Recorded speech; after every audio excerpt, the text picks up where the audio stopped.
Hello and welcome to Water Stories, the podcast. I'm Eve Barro, and this podcast is a production of BioBAT Art Space.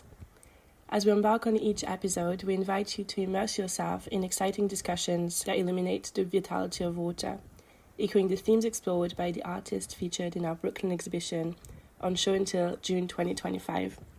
Enjoy!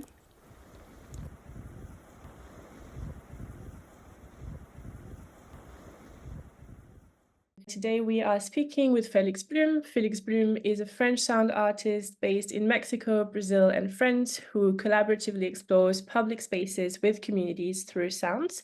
His practices emphasizes an awareness of the imperceptible and serves as a unique act of encounter with others. Félix recently created a site-specific installation, Rumors from the Sea, which explores the creative agency of the elemental force of the sea. Félix, thank you so much for being with us today. Thank you very much for the invitation. Rumors from the Sea is a site-specific installation you created, which operates as a bamboo flutes orchestra, which is played by waves, and you created it in collaboration with, I think, Bamboo Goose Builders and the students of Ben Klungman School. So to start off, I'm really interested in what led you to create this piece and your motivation behind collaborating both with local communities and with the ocean. So I'm really interested in how this project started in the first place. I'm a sound engineer, sound artist. So I've been studying sound recording in a film school in Brussels, in Belgium. And after getting my own practice as an artist, a sound artist, I get this invitation from the Thailand Biennale in 2000 to produce or to think in a project for this Biennale, which was in the natural places around Krabi, which is a small town of Thailand. So first, I was thinking, how can I think in a project in a natural space? There is no electricity. How can I do? Because generally I work with microphone recordings and then speaker and players, and this all needs electricity. So I first think in ways to get energy through solar panel or through other possibility of batteries. So I would be able to do the sound installation in the natural place. And then I thought if they invite me to do something different or at least something in a different place, maybe I shouldn't reproduce what I'm used to do in cities or inside the gallery, but maybe to rethink about the ways of working with sound and working with listening. So that's how I get doing research about Thailand, about possible ideas. I didn't know Thailand at all when they invite me, nor Asia actually. Looking for ideas and topics and how to make a proposal, I found some images of bamboo barriers which are used in Thailand to break the waves. There is, as everywhere in the world, this problem of the sea rising level, which is a real problem for some villages which are on the coast in Thailand and which constantly should move 50 meters back to the land because their village is getting submerged by the water. And then to fight those changes and this sea level rise, they used different kind of technique, but one of those is to put like hundreds of bamboos, big bamboos, into the water, and this helps a lot because it breaks the waves. So they don't try to block the wave as a concrete barrier could do, but they try to break the wave. So when they arrive to the coast, they're not that strong, and this helps a lot to preserve the coast. So starting from this idea, which I really like, and I like this idea to be fighting such a big issue as the climate change with bamboos, and I like this, the idea to use natural elements to fight this. And I thought about ways to give a voice to this act, to these buildings, to these ways of fighting the climate change. And while I was thinking in ways to give it a voice, to give it a sound, I was in Mexico City. I went to the local market, craft market. I get a piece of bamboo, which was like a rain stick. I just put everything out and just use it as a bamboo. I put another bamboo flute or just a flute upside down on it. And I try to reproduce the movement of the sea, of the waves, in a bucket of water, and I just try to make it produce a sound while the air inside the bamboo were moving, which is a movement what waves would do while they go through those barriers. So with this first very concrete test, I sent it to the creator and he said, yeah, sounds good. Come, let's have a look and come here for scouting so we can go further and think about this project. So a few weeks later, I was there in Krabi with the bamboo and the bucket, and I just showing once again how it was working. And then, of course, it takes us a few months to define. While I was there for the scouting, I've been able to make a small test of the bamboos flutes into the water, but just with small bamboos and just on my own with a few, like 5 or 6 bamboos. And at this time, with this very concrete starting point, which was the bucket and the bamboo flutes, it was a good pretext to meet local people and to meet people, because when I generally do project, I try to come with a project as open as possible, not to impose myself, not to impose a specific project, but just to say, okay, I had this idea, I had this very simple idea, which is not, you don't need to be a sound engineer to be able to put like a bucket and a flute into produce sound with it. But yeah, it was a starting point to meet people. There was a local furniture place which was working with wood, and we spent like an afternoon to do some tests with them. And then I meet Choi, which is and his team, which is a bamboo team. And I present him the project, and he said, "Oh, that sounds interesting." He was very an expert with bamboo, working with bamboos, because he make mostly houses and restaurant and everything out of bamboos. He was interested and excited about the project and about finding new ways to work with bamboos.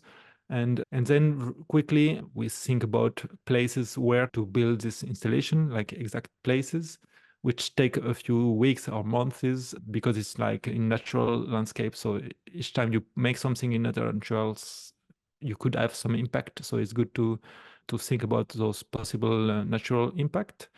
And my willing was to connect with the local village close to the installation for different reasons. First, there was this reason just not to arrive to say, well, we'll put this and then I will go away, and they will in a way be living with the sound installation, maybe without interest or without willing. So for me, it was important to come with this idea and to present it. And while working and thinking with the organization of the Biennale, it makes sense to present it to the children of the school, and then to work with them, which was like kind of an entry point to connect with a small village. But it was an option to make them participate too in the project at different levels. Those levels were first in a kind of meaning or spiritual way, let's say, about, okay, those bamboos are producing sound, but why should they produce sound? Why could be the reason of those sounds coming from the sea? And thinking in the sound, not only in producing sound, but in more like maybe an invitation of listening to the sound installation, and not only to the sound installation itself, but actually to listening to the wave, to the sea, and to listening and as a way of reflection about the natural landscape we are in, maybe the impact of the climate change, maybe the fact of the sea, of the waves, and yeah, inviting to listen in this way of mutual understanding of the others, and in this case of the waves. And in this way, we've been thinking what kind of spirit of creature or thing it could be coming from the sea. And of course, there are plenty of different ideas. We make it working with post-it and with drawings, and the workshop was during a few days. And then each one of the children build his own small bamboo flute, and they keep one for them, and they give one for the sound installation on site. And it was a kind of reinforcing this idea of dialogue between the natural elements and the human beings, and this idea which I really like in general in my work of listening to a place through the human or non-human beings living in the place, and thinking in kind of dialogue of conversation between those elements. And in this case, this kind of conversation or dialogue between the sea and the people living there. And then on the last day, we make a small short film, a short video of a few minutes, which was kind of a musical performance where the children from the sea would play the flute, and then slowly some bamboo flutes will appear in the sea and in a kind of response or an answer to their call. So the idea is like the children call and the answer will come from the sea, and thinking in the sea coming with to help in a way to, or maybe this creature coming from the sea helping the human to fight the coastal erosion, to fight the climate change, and in a kind of a dialogue. And once the children have done the call, then the sound installation is there and it stays there for the few months of the Biennale.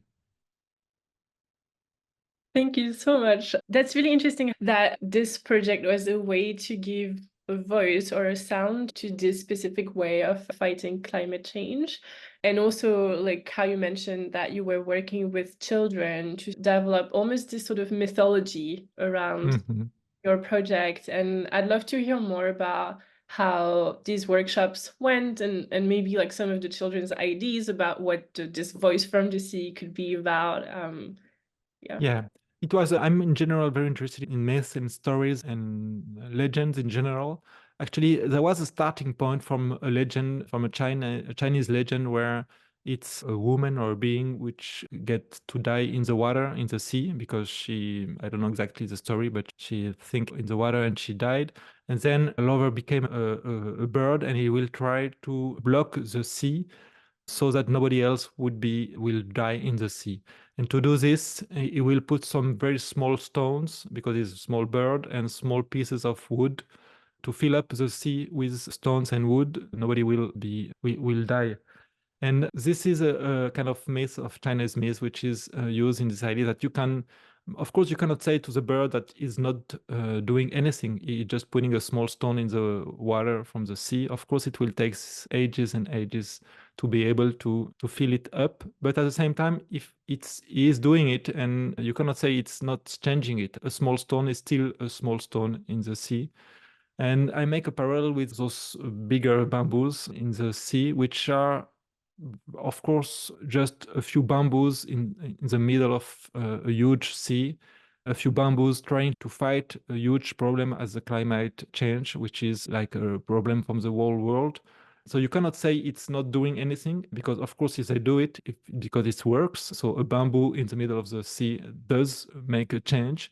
But at the same time, it looks very complicated to fight the climate change with bamboos. And that's something I really like. And I wanted through the installation to maybe give kind of homage to this act of fighting the coastal erosion with bamboos, as the small birds in China would be able to just put some small stones in the water to fight the sea or the water, which make people die.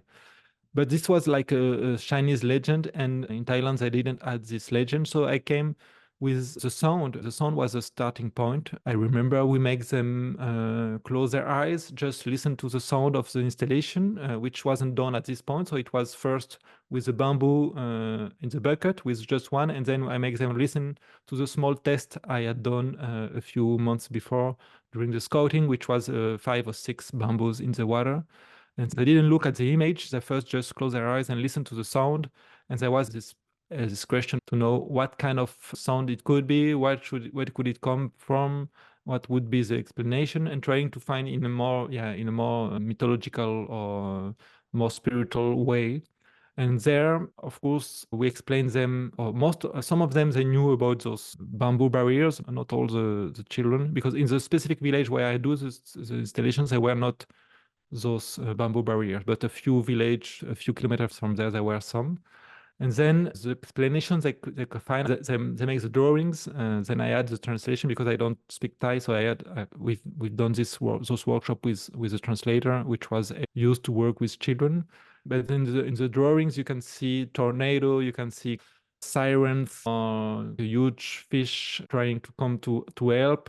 And then some of them, they make it more close to the bamboo, so this creature will have some bamboos on top of it. We make them work by group to define and to have their own interpretation. It was first like, let's put on Post-it how it is. Is it big? Is it small? Is it nice? And then different about the character, about the color, about what she's doing, the sound. We make a lot of questions that they would answer with Post-it, and once they answer to all the Post-it, then they've been doing the drawings and trying to make more specifically the idea of this creature which was behind. Then, of course, it was a village where they are Muslim mostly. So there was this part of religion which probably impact a bit imagination. But in general, yeah, there were plenty of proposals, and sometimes this project has been shown, and then I show the drawings of the children too, and on the webpage too. It's part of the process of the project to see the children and their proposal about the sound behind it. I'm wondering if during this process, because you mentioned sort of the different imaginaries that can come up when you think about the sea. You mentioned that some of the children were drawing tornadoes or sort of sirens or huge fish and different creature. And I'm wondering if these workshops and conversations that you had with the kids maybe changed how you perceived water. I think definitely the whole project changed my relation to water, because I didn't add work before directly with the sea, at least, and the fact to be there the whole time, it was really a relation with the place and with the sea and the waves. And actually the installation itself was depending on the waves. You never really knew when it will be sounding and how it will be sounding, let's say. You never know, but you can know when there is high tide or low tide. And this become very important for me, because during the building it was important. So it was this kind of rhythm of the waves and the tides. The sound of the installation itself depends on the eye of the wave. So if you had no waves, there will be like a very tiny sound, and which I like too, because you would arrive there, you will see those bamboo flutes, you will listen to a sound. And some people who doesn't know, I just was there because of course I was fishermen and local, and just not, they were not art lover, let's say, just arriving there, and they would listen to a small sound, and sometimes they would think the sound comes from very far away, which I like in a way, because it was like, yeah, of course, that's the waves very close to us in the bamboo flute, but at the same time, it's the waves coming from very far away, and the sea is very far away. There's this kind of idea of we're listening to something from very far, and just which is like those ocean, which are coming from everywhere. So I like it very much, this idea. And then sometimes you had big waves, and then it could be very loud. You won't be able to talk anymore. And that's something I like too. It sounds like a call, or maybe the waves screaming. And then you can say, why should the waves be screaming? And which I try to with sound is like, you give to listen, so it's invite you to reflect. It doesn't give any answer, and of course you could just say it's nice, just make a selfie in the middle of the bamboos, or you can stay there and just stay for 1 hour and just listen to it as a concert. Or you can think about all those reasons of putting bamboo in the sea. It's maybe sometimes you go to a classical music concert, and at some point your imagination goes somewhere else and you're thinking about something else. And I like this proposal or this intent to have multiple listenings of this installation, or possible lecture of it or reflection, and to leave it open. That's what we tried with the children. That's why we try in general with the local people, and that's what the idea was for the visitors and the audience of the sound installation. I think it's fascinating how you explain how it almost, I wouldn't say forces you, but maybe it invites you to shift your attention to something you wouldn't necessarily pay attention to normally. Because you mentioned how when the sounds get really loud, maybe you can't even hear yourself talk anymore, which maybe normally, even not necessarily in relation to water, but maybe you're outside and you hear a bird, but if you don't decide to actually listen to the bird, you won't pay attention to it. So it's really interesting to think about what happens when you have to shift your attention to this sound and to what it means. Can you expand on this? I think that's the main point of most of my project, which a lot are more connected to sound recording or to sound installation in a more classical way. But that's the idea, to invite to listen and to shift the attention, as you said, to maybe to invite us to listen to what we are not listening to in general. Our brain is constantly listening to some sound and trying to erasing other sounds. It's what happens when you are in your kitchen and you suddenly listen to the fridge when the sound of the fridge, the noise of the fridge stops, because during the whole conversation you've not paid attention to the fridge. which is constantly what we do, because if we should listen to all the sound all the time, it would be very tiring. The brain is always focusing on what the brain is defining as interesting or what is signal, and then what would be the noise or the things which are being to polluting the signal. But then, of course, that's something which could happen if you go to close to the beach, trying to talk with somebody. Of course, you will focus on the people, you will focus on your conversation, and not necessarily about the sound of the sea, which become kind of a noise in this case. And in general, what I try with the projects is just to change our perception and to focus on what we are not listening to. And the act of listening is not something that we do very much. We listen to a lot of sound, we can hear a lot of sounds, but we are not specifically listening and taking time to listen to somebody else or something else, which can be living or not, which can be human or not non-human. And I try in general with my project to invite to those listening, to those more like in a deeper way, like more interpretive way, maybe. And this idea that those listening can invite you to reflection, to understanding, to think in what you're listening to. And of course, this listening experience is very active. Sometimes we think about the listening as a passive thing, that you're just listening. You're just listening. You're not doing anything. You're just listening. But actually, when you really listen to somebody, when you really listen to a place, when you really listen to something else, then you will take it in consideration. You will try maybe to shift your point of view, of your point of listening, try to be in the place of the other, and which is related to the imagination, to your cultural experience, of course, because nobody listens the same ways as your other. It depends of your mood, it depends of your cultural feedback, your background. So it depends about a lot of factors.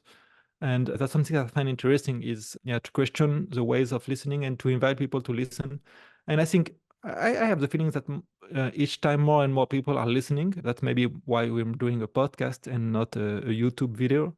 It's because we are in a very, very visual society where we have a lot of input of images and picture and videos. And while I'm talking with you, I could be checking on Instagram a few hundred picture for a minute and maybe giving a few likes at the same time. But to listen, I wouldn't be able to listen to a sound while I'm talking with you right now. To listen, I really should stop and should take time and listen. And maybe that's why people are listening more now than a few years before. It's because at some point you need to stop. You need to stop this crazy life a lot of people could have, or we have in general, going very fast and going and looking a lot of information at the same time and doing this multitask all the time. And at some point, just stop and listen. I think it helps everyone. And that's why listening is used in meditation practice since a long time. That's why a lot of people pay a psychologist to have somebody really listening to you. I think this listening experience can be multiple and can have a lot of different function. And that's something I find interesting. Actually, I'm really curious to hear more about this, because you just described how listening as an action maybe is very different from other ways of perceiving. And it's really interesting because when we think of climate change, I think very often we are shown images, but then maybe like acoustic ecology or sounds is something that we're not so familiar with. I know that I recently heard a sound recording of coral reefs, and I had no idea coral reef sounded like this, because why would I? But then I've seen a lot of images of what corals look like and like coral bleaching. So I'm curious to hear more about what your thoughts are on the importance of sound when talking maybe of climate change, and how it differs from maybe images, and what can sound bring to this awareness. Yeah, I think it's always, of course, it's very different depending on the person, depending on which events or which elements we're talking about.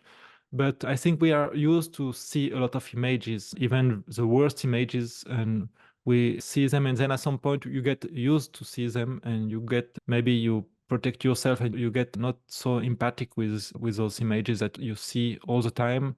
And I guess other ways of perception can help to maybe understand better those elements as can be climate change. I've not been listening to the sound you mentioned from the corals, but maybe, as you said, you've seen a lot of images from corals and what it looks, and it's appear with in like touristic magazines to give you the willing to go very far away.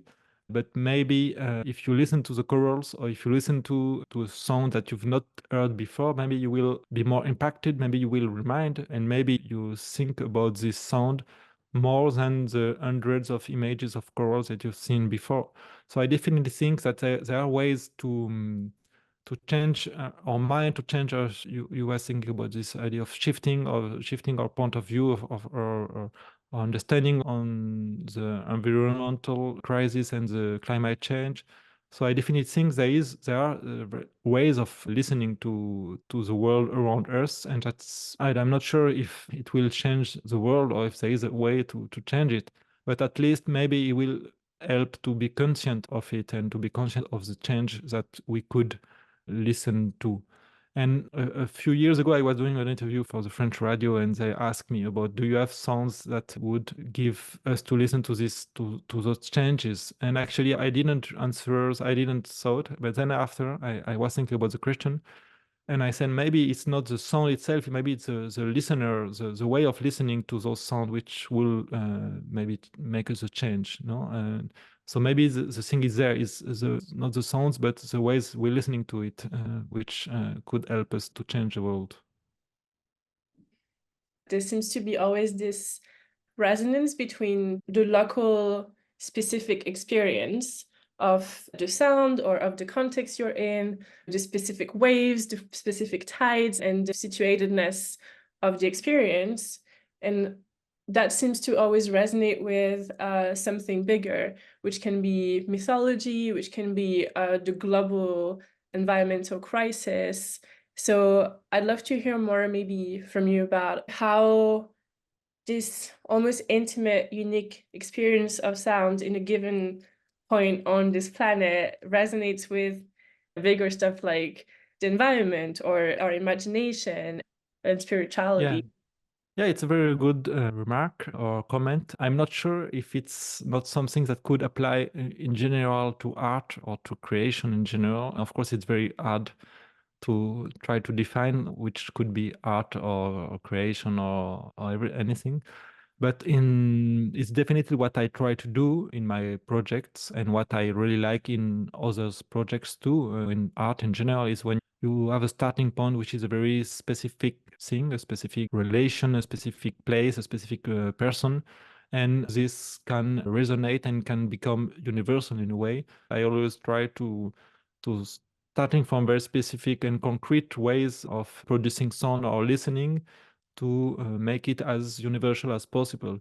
And I think sound has a kind of universality, maybe more than, of course, much more than voice and text and words, which are limited to language. And then I'm not sure about visual, but when you listen to wave going through bamboo flutes, I think most of the people will have their own imaginations. You will have your own mental image or your own reflection. And I think it works with everybody. I think there is this kind of universality of the sound, and you listen to it and it produces something. Maybe, and probably this, what it produces, is not the same for everyone. And that is, which is make it very interesting, that you have this universality on a way. You have this idea of something huge, something very bigger than the situation you are. And at the same time, this experience is different for you than for the neighbors and from somebody else with another background. And that's something I definitely look for in the project. And to keep maybe this possibility to leave those projects open is not to try to put too much maybe information or things, just keeping it very, very concrete. And maybe a bit without what you add on the installation is the minimum to produce the sound. It's like a bamboo and a bamboo flute on top on it, and that's all.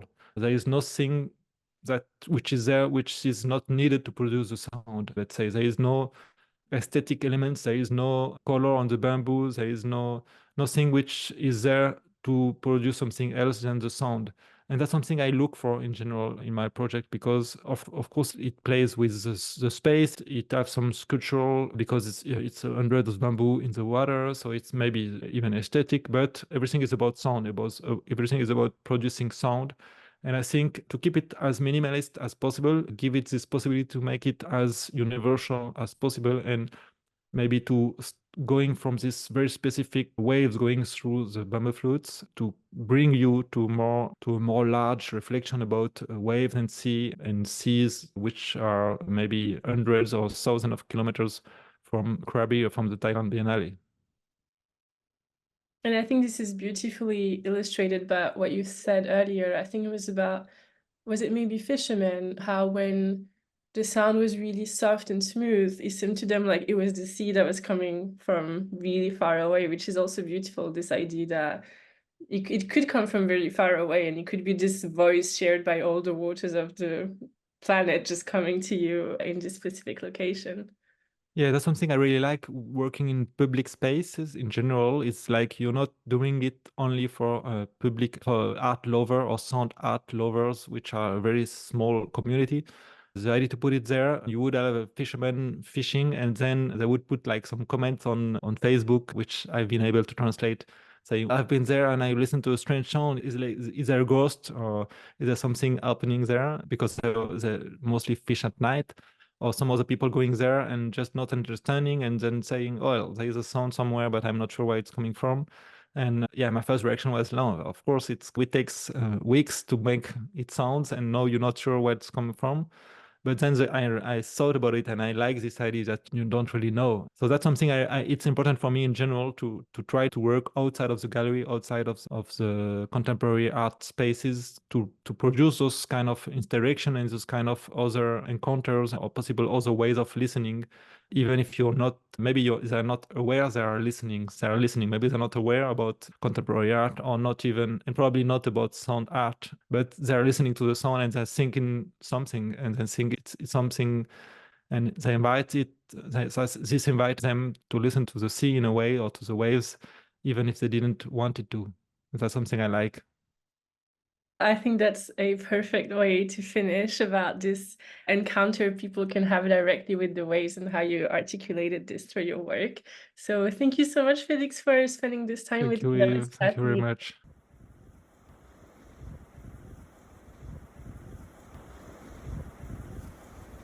Thank you for listening to this episode. We hope you enjoyed it.